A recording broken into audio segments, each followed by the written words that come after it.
Patay ang isang motorcycle rider sa Pangasinan matapos mabangga at makaladkad ng dump truck. Sa Iloilo naman, 13 aso ang pinaghihinalaang nilason. Narito ang unang balita. 13 alagang aso ang natagpuan patay sa isang bakuran sa San Miguel, Iloilo. Ayon sa may-ari ng mga aso, posibleng nilason ang kanyang mga alaga dahil may nakitang kulay asul na bagay o sangkap na nakahalo sa pagkain ng mga ito. Inilibing na ang mga aso. Sinusuri pa sa Forensics Unit ng Police Regional Office 6 kung ano ang kulay asul na bagay na nakahalo sa pagkain ng mga aso. Inaalam din ng San Miguel Police kung sino ang gumawa nito na posibleng maharap sa reklamong paglabag sa Animal Welfare Act.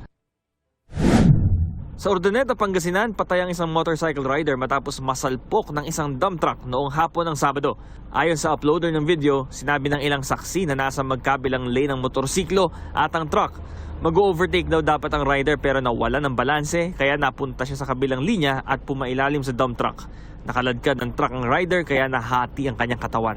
Dinala naman sa ospital ang kanyang angkas. Parehong nasunog ang dalawang sasakyan na agad inapula ng mga bombero.